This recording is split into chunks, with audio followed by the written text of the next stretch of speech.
Buenos dias, Steven, and thank you for joining us today at Business Spotlight. Today, I'm excited to introduce Steven Paul, Managing Director of Valued. Welcome, Steven. Hiya there. Thank you very much for having me. So, Steven, I see that you do in your firm a lot of things: accountancy, tax planning, business growth. See, you are one of the top accountancy firms doing zero. You do coaching, you do payroll, and so on. Tell us, how do you end up? Was accountancy something you wanted to do since you were a child? How did you come up with ended up in the accountant's world? Yeah, it sounds such a lot, doesn't it, when you read it out like that, to be perfectly honest. But yeah, um, going back to when I was at school, I used to run the school tuck shop. I think I put my head above the parapet and they went, anybody want to run the tuck shop? I said, yes, me. For some unknown reason, I came out of school one night and told my mum I wanted to be an accountant. At which point they went, why? Nobody in the family's ever been an accountant. I didn't really know what it was. I just looked at it, sounded good. So I thought, let's go for it. But Wow. it's always been about the business side. I've always been interested in being a business owner, but also helping business owners as well. And I think accountancy was a good way to do that. That's brilliant. So when and do you how much is your geography north of England, or how far and wide do you stretch with your Yeah, client base? we've got clients throughout the whole of the UK. Brilliant. So predominantly we started in the northeast of England. My office is based in Durham, or County Durham. So predominantly we started here back in 2011, and then it grew.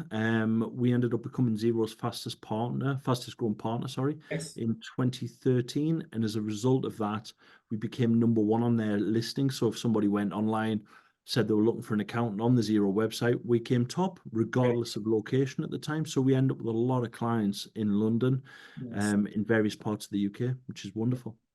And how did COVID, what impact had COVID in your business? Was it From positive, a, negative? yeah, so looking back, I would say negative. Yeah, I would say negative, but during the time it was positive. So the main reasons for it, from a technology point of view, it made no difference to us whatsoever. Everyone had laptops, everyone could work from home. The only thing we had was a problem with the phone system. The phone system needed someone physically in the office to press a button to transfer the call to the laptops. We fixed that within a couple of days. But actually, from a work point of view, we've obviously got a lot of businesses that were relying on us for furlough claims, for grant claims, for that support, for counselling, for want of a better phrase. And what we found was that we kind of became this, the word that springs to mind is an emergency service to those clients. That totally belittles what the real emergency services did. But we became a helpline, for want of a better phrase, for a lot of business owners that we were looking after. So it was a real positive experience, but from a team point of view, it took a lot out of me and out of my team over that time period, just where we were having to really help and support a lot of clients. Looking back, would I change any of it? Not a thing, not a thing. Yeah. Give furlough away for free. So we did furlough claims for clients for free. I wouldn't change a thing of it. But on the whole, from a mindset point of view, it was probably affected us negatively, if I'm honest. Yeah, like in most cases. Yeah, I mean, so some industries did very well out of it, others very badly, like hospitality. And yeah, okay, interesting. And what are your plans for the business, say for the next 5 years? Where would you like to take your business to? Yeah, great question. So I actually remember being asked that during COVID. One of my team joined us. I interviewed her over Zoom. I was sitting in my back garden and she went, "What's the 5-year plan for Valued?" And I went, "I haven't got one. COVID's happening. I don't know what's going to happen next week, next month." None of us did. Right now, we've got a plan to basically grow this business by 24% over the next 5 years. We've got a plan to recruit another 5 members of staff in the next 5 years, but also deal with more clients, probably on a consultancy basis, because one of the things that has happened as a result of COVID is a lot of business owners have pressed the reset button to a certain degree and said, right, what am I trying to get out of my business? Am I looking to sell it? We've done more business sales in the last couple of years than I've done in the rest of my career. Yeah. But also, how do I actually get more from it? How do I get more information that's actually quicker, accurate, and I can make a difference? What you can measure, you can manage. So we're doing a lot more mentoring with clients and a lot more support as a result, I do believe, of COVID. So we'll do a lot more of that over the next 5 years. For Yeah. me personally, I'm going to do a lot more speaking. I'm going to do a lot more coaching for business owners because that's where my passion is right now. It's about helping business owners achieve their goals, identify what their goals are, because I genuinely think a lot of business owners are on that treadmill and don't think about what they're trying to achieve. Yeah, no, definitely. Yeah. Very, very interesting, Stephen. Um, what many I get asked a lot, business owners talking about forecast. Do you recommend, obviously Zero and QuickBooks are the two main accounting software packages for the SME market. In terms of forecasting tools, what would you recommend business owners? Depends how complex you want to be. Excel is a great tool. Yeah. So basic, so free. Yeah. Most people have Excel or Google Sheets. You can do that. Yeah. You get a Yes, template. You can do a basic forecast on that. the good, the If good you old, want the good old Excel. Yeah. But Okay. Excel, yeah. But Yes. let's be honest, Excel has got some major problems over the years as well. I can't remember, was it the East Coast line or the West Coast line? Yes. I think it was one of the train operators had messed up a formula and all of a sudden they ended up losing millions of pounds Yes. because the formula wasn't copied correctly. So if you want a real forecast, and what I call by a forecast is profit and loss balance sheet and cash flow, Yes. I would use a product called Fathom HQ. Integrates with Zero, integrates with QuickBooks. Absolutely phenomenal tool. That's what I use when I'm doing Have forecasts. what about, and there is one called Futurely. I can't, it's Yeah, very, yeah. Futurely. Future is a good tool as well. Future is a good Which tool. one is the one you recommend? Fathom HQ. Okay, I'll take a look at that. Yeah. Brilliant. And in terms of what is, say, one of the biggest challenges you had to face in your business owner journey? Because people watching this, they will, maybe some of your challenges are similar to theirs, and to share it is quite a healthy thing. So, what are one of your main challenges you had, or biggest challenge you had to go through in your business owner career? So I'm a 49-year-old male, white male from Newcastle. I'm very privileged A by Jordan, being a by Jordan. being that. Yeah, very, very privileged. And a true Geordie, as you say, yeah. But also it kind of comes with a bit of stigma. You don't talk about mental health. So if one of your friends says, "Are you doing all right?" You go, "Yeah, I'm fine." Mm. And that's it. You never ever talk about your mental well-being, your mental health, or anything like that.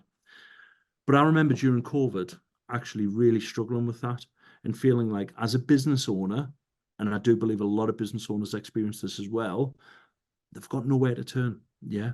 They just have to keep on going, have to keep on working. Add to that, you look at Instagram, you look at Facebook, you look at wherever, all the social media platforms, and everyone's traveling first class. Everyone's having the best life. And you think, what am I doing wrong? Why is my business not giving me this? Actually, in reality, I now recognize it as a bit of burnout. I think it's probably a phrase that we would use now. But I experienced that during COVID. I've got a mentor that I work with, a guy called Brad Burton. And Brad actually sat with me and spoke to me and said, right, if you couldn't go to work for 2 weeks, is your business buggered? Right? That wasn't the word he used, but you can imagine what it was. And I said, no, this person will step up and that person will step up. And he said, right, I want you to take a day a week off. And I went, you're mental. There's no chance whatsoever I can take a day a week off. I can't even have a weekend off. All of these clients have these problems.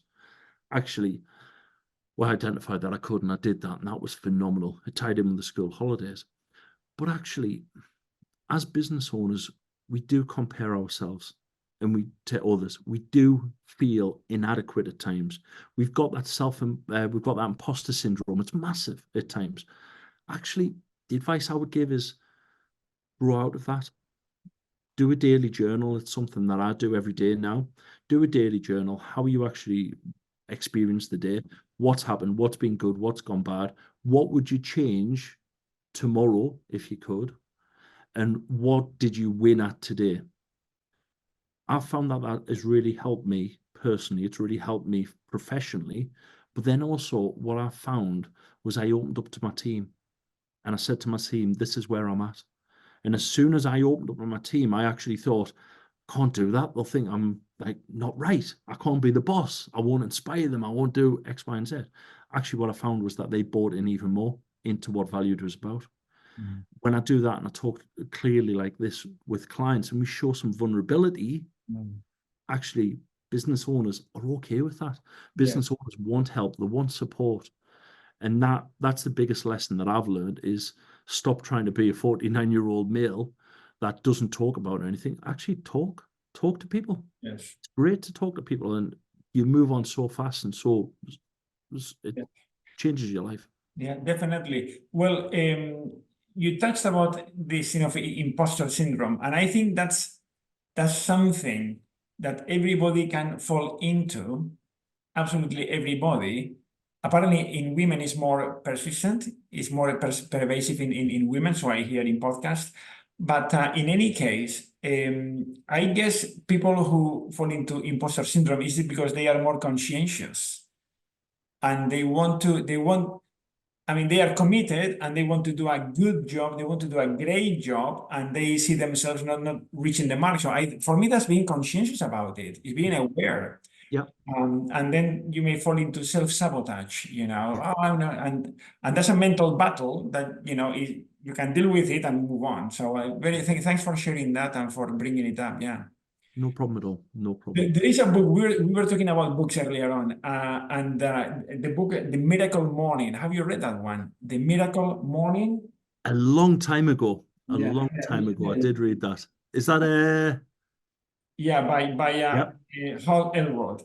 Yes. Yep. I did read that. I think I read that one during COVID, actually. I think I Yeah, read that because one it during talks about COVID. the journal, meditation, exercise, silence, all in an hour to be on top of the game before 8 o'clock in the morning. So it just reminded me of that. No, it makes sense. And again, I think it's what works for you as well. Correct. So I listen to the podcasts that tell me I need to get up at 5 o'clock in the morning, go and do yoga or go for a walk or have an ice bath or whatever it might be. Actually, I don't want to get up at 5 o'clock in the morning. I've got 2 young kids. I don't want to be up at 5 o'clock in the morning. I want to be fast asleep. Yes, So it's yes. finding out what works for you. Correct. And Well, they say adaptive, by the way. You adapt that. Yeah, it's wonderful. Yeah. yeah. Yeah.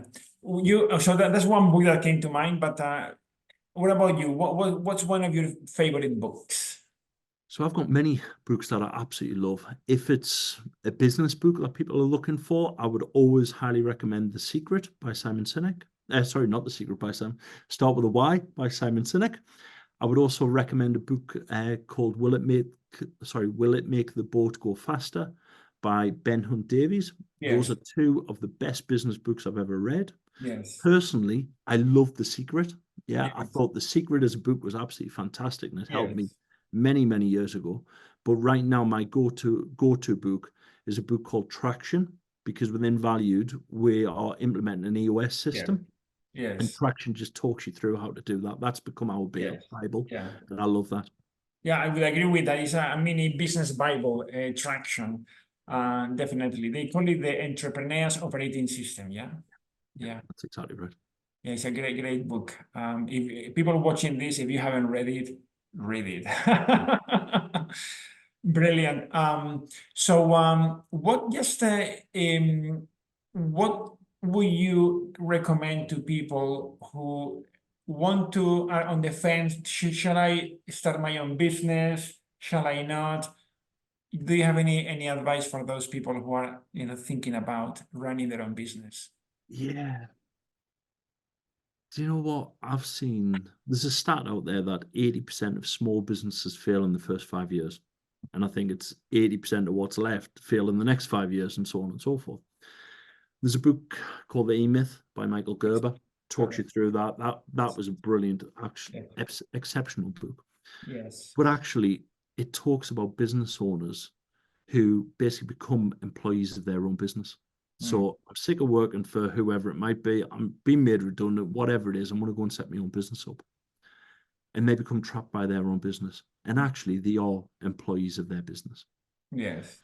To me, if you want a business, speak to an accountant, speak to a coach, speak to your friends and find out if there is really a business there, or Yes. if you're just going to be an employee of your own business, which is totally fine if that's what you want. Yes. But do some forecasts.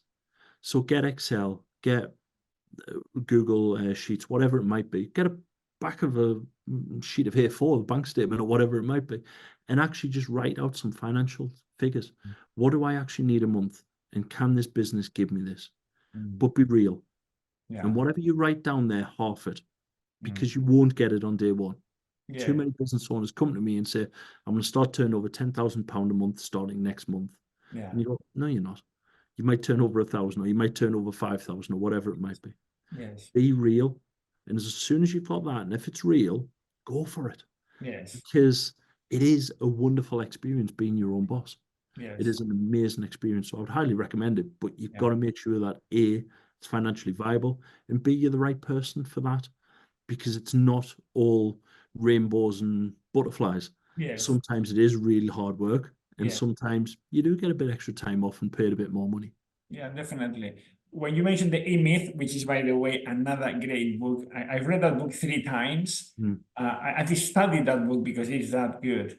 So for any startup or small, medium-sized business, it's a great book to read. And that you made me think of another one called Profit First. Have you Yeah, read that one? Profit brilliant book. First is another Brilliant book. Yeah, with great different book. pots.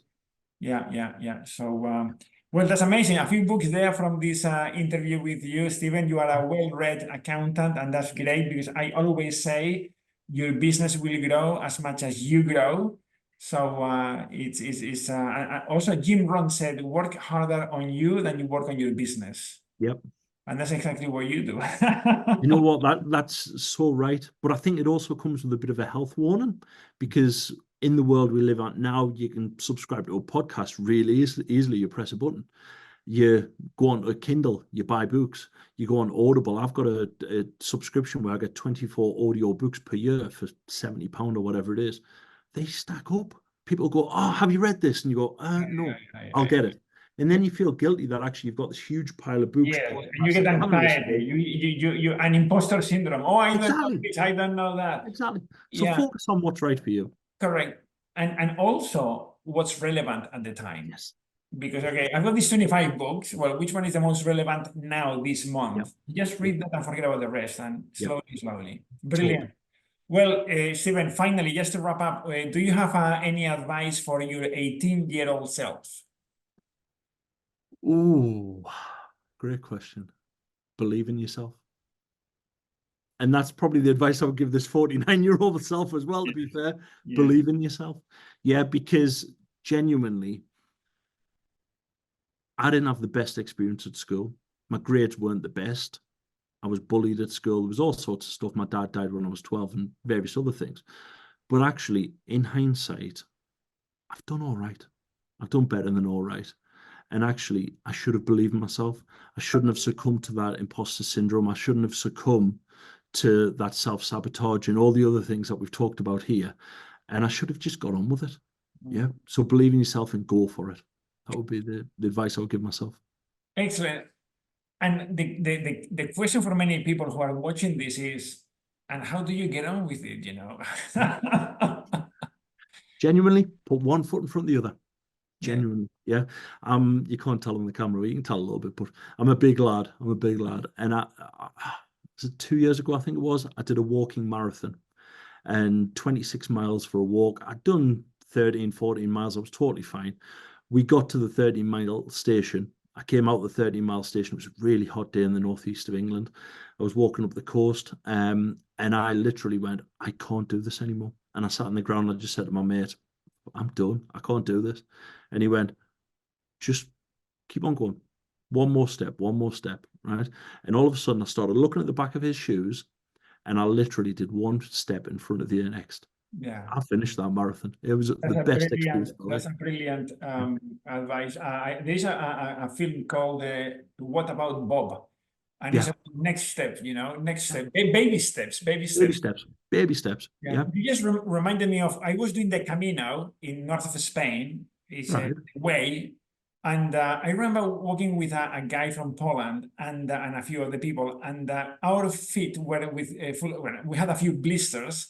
It was at the end of the day, we were a few miles to go, and we were all cramped up. And this guy said, "You know what? I'm gonna start running."